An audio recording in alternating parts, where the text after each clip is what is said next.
Hello and welcome.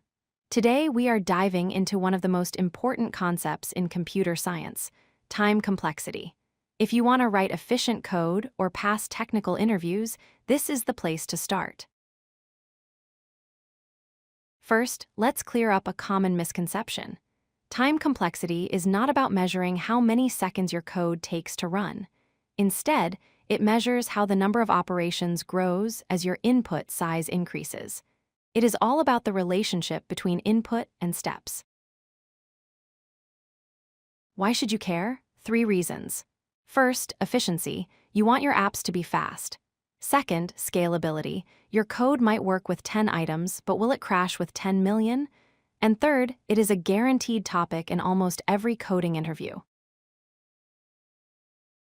To talk about complexity, we use something called Big O notation. It is the standard language we use to describe the upper bound, or the worst-case scenario, of our algorithm's performance. It ignores small details and focuses on the big-picture growth. Let's look at the best-case scenario, constant time, or O of 1. This means your code takes the exact same amount of time, no matter how much data you have. Accessing a specific item in an array by its index is a classic example. It is super fast. Next is linear time, or O of n here. The execution time grows directly in proportion to the input. If you have 10 items, it takes 10 steps. If you have 1,000 items, it takes 1,000 steps. This usually happens in simple loops. Now be careful with quadratic time, or O of n squared. This happens when you have a loop inside another loop, checking every item against every other item. The time grows very fast, so you should avoid this for large datasets. Logarithmic time, or O of log n, is very efficient. It happens when you divide the problem in half at every step, like searching for a name in a phone book by constantly splitting the pages.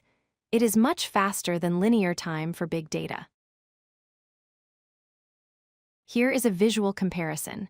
Notice how O of 1 stays flat at the bottom.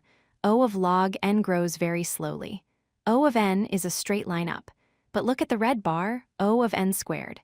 It shoots up incredibly fast, which is why it can be dangerous for performance.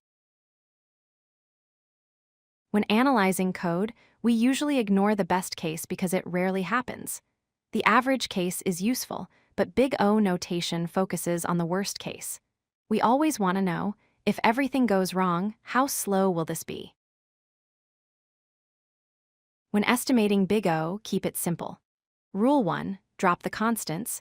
2 times n is just O of n. Rule 2, drop non-dominant terms. N squared plus n is just O of n squared. And Rule 3, look for loops to identify the complexity quickly. To wrap up, remember that time complexity is about growth rates, not seconds. We use Big O to describe the worst-case scenario. Always aim for O of 1 or O of log n where possible, and be very careful with nested loops. If you like this video, hit that like button and don't forget to subscribe. Visit codelucky.com for more such useful content.